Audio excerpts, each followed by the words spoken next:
instantly opens diagonals for the queen and bishop, immediately contesting central territory and creating dynamic possibilities.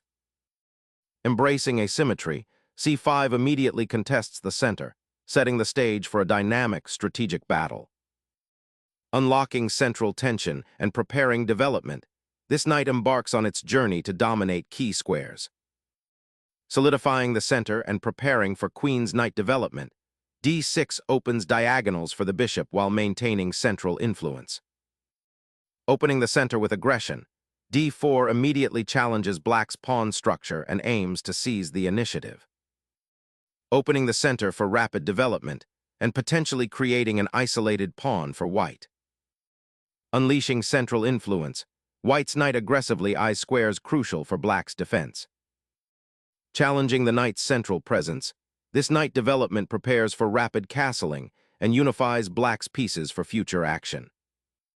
Asserting central presence, white positions the knight to eye potential queenside targets and prepare for rapid piece development. Developing a knight to its most active square now reinforces the pawn chain and prepares to contest central space. Suddenly, the bishop aims for the h7 diagonal, intensifying pressure on black's kingside and signaling an aggressive intent to potentially exploit the semi-open f-file later. Solidifying the center structure and preparing for kingside development, this move sacrifices immediate central presence for a more robust pawn chain that can resist white's nc3 and bc4 pressure, aiming to reroute the bishop and potentially open the f-file for counterplay.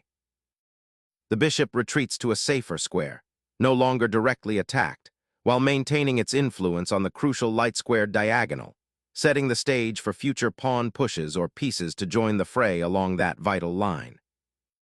Solidifying the kingside, this bishop retreat prepares for castling while maintaining excellent control over the crucial dark squares.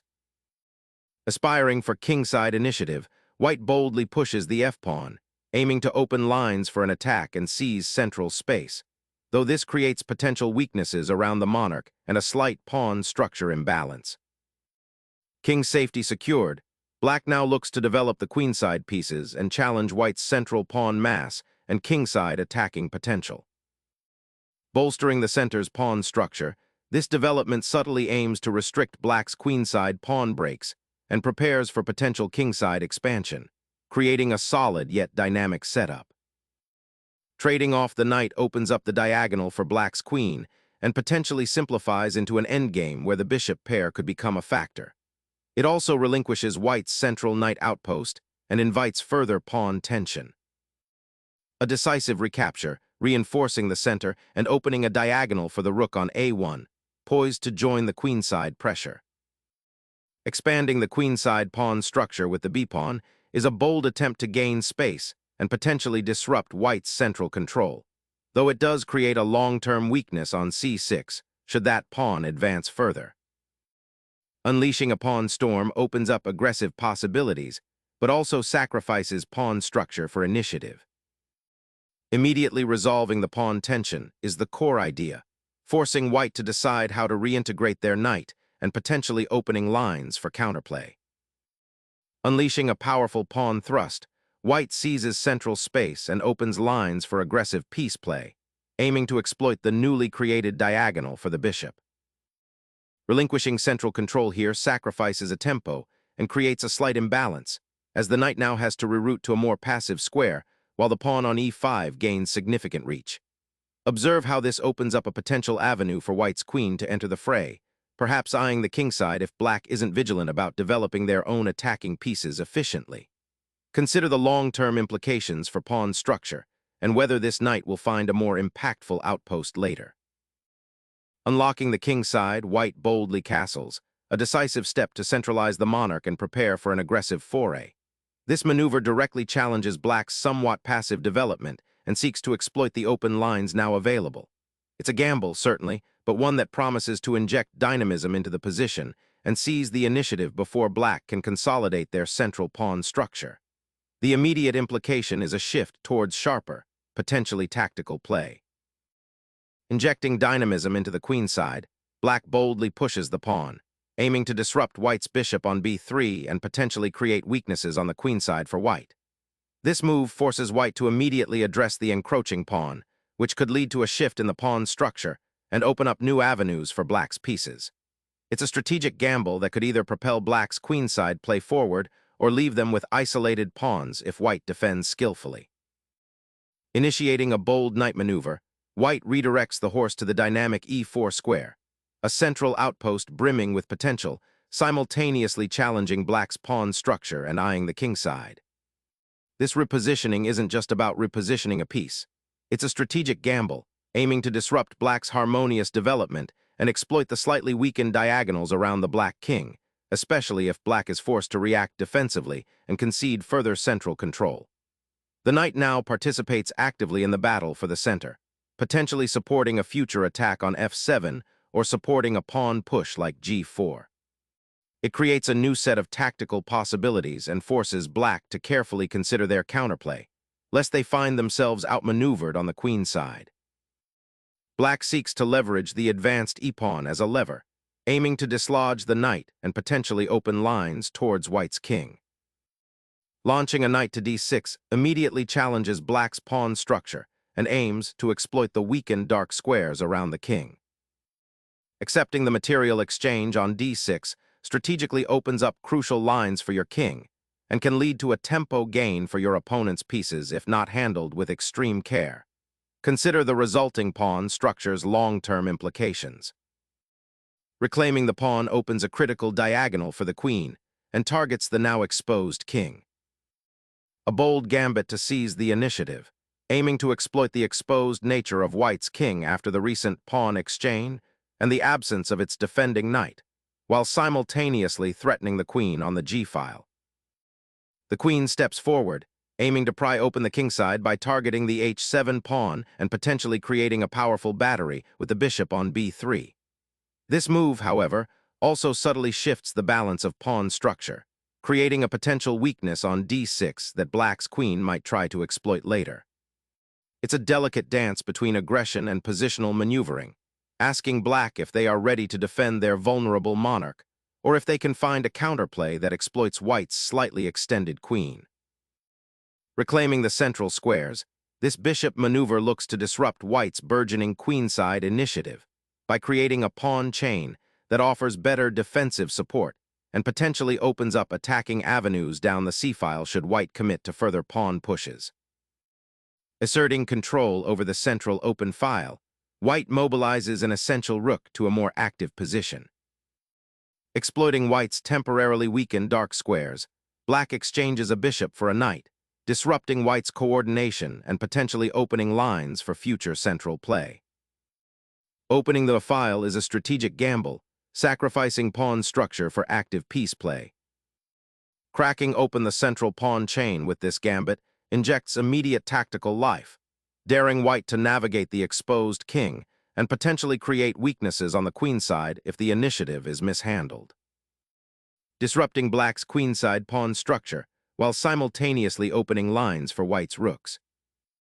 Initiating a pawn push on the queenside aims to disrupt white's bishop pair and potentially open a file for counterplay, but it might weaken the queenside pawn structure and leave the a6 square vulnerable to future incursions. A bold liquidation begins, sacrificing the queen for a tactical advantage, aiming to exploit the open d-file and pressure black's castled position with the rook now poised to dominate the central column. A bold gambit to free the queen and disrupt white's pawn structure, though it opens up the d-file and leaves the king somewhat exposed to future pressure. The queen now boldly occupies the central highway, threatening the rook on a8 and the pawn on d4 simultaneously, forcing black to acknowledge white's initiative. The queen trade here simplifies the position, ushering in a more strategic, potentially endgame-focused phase of the game where the control of the d-file will become paramount.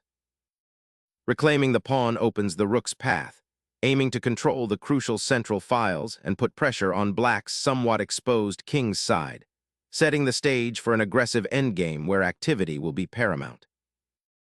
Black reclaims the pawn deficit, initiating a race to develop pieces and activate remaining forces. This maneuver aims to balance the material and create new avenues for counterplay. A determined push to seize the open file, aiming to dismantle black's pawn structure and dominate the board's central corridor. Seeking to exploit the open c-file and activate dormant pieces, black repositions the rook, preparing to contest the central open file that has emerged after the recent exchanges. Asserting control over the open files, this rook redistribution aims to bolster white's central presence and prepare for potential pawn advances, a crucial step in consolidating the advantage after black's recent exchange. Opening up the queenside now with the advance of the pawn is a bold attempt to create a passed pawn, but it ignores the immediate centralizing pressure white is building. The idea might be to chase the rook away, but black's king is feeling rather exposed, and a swift pawn push in the center could spell disaster. Consider how this move potentially weakens the b-file for black's own pieces, while simultaneously inviting a more active occupation of the file by white if the opportunity arises. It's a gamble that sacrifices some defensive integrity for potential queenside expansion, but the timing seems premature given the current piece deployment. Consolidating rooks to the open files, this redeployment prepares to challenge black's control of the d-file and create pressure on white's queenside pawns. Challenging the central pawn structure, black seeks to disrupt white's seemingly solid formation and potentially open lines for counterplay.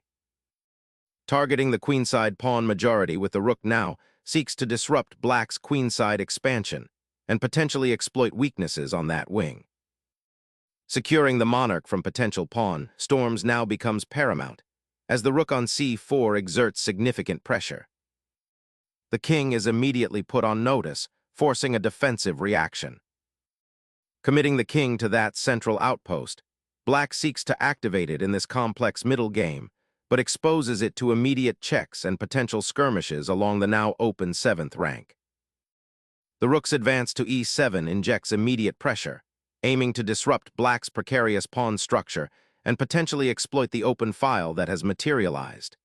This aggressive maneuver forces a reckoning, daring black to defend or be overwhelmed by the encroaching white forces. The pawn push on h5 aims to create space for the king, potentially enabling it to escape the current restricted central zone and find some breathing room. This is a crucial step in preventing the king from becoming a target of further aggression as white's pieces are actively positioned, and black's king is feeling the pressure. Seizing the open d-file with that pawn pushes black's king into a more compromised position, creating an immediate tactical threat that demands a precise defensive response. Black's desperate attempt to disrupt white's advancing d-pawn, but this maneuver is like trying to plug a leak with a sieve, as the pawn's advance is now unstoppable, leading to a significantly compromised pawn structure and an increasingly precarious position for the black king. Asserting control over the crucial central square, this move aims to solidify white's pawn structure and prepare for future advances, potentially restricting black's knight mobility and creating a solid anchor for white's pieces. Safeguarding the monarch's escape route opens avenues for counterplay. Developing a defensive shield against black's encroaching queenside and central pawns is the immediate objective here. Bringing the king into the fray offers dynamism, but risks exposing it to white's advancing pawns and concentrated pieces, potentially creating a dangerous outpost for the d7 pawn. A crucial redeployment of the rook, aiming to both defend the d-pawn's advance and potentially initiate a centralizing maneuver, adding pressure along the 5th rank.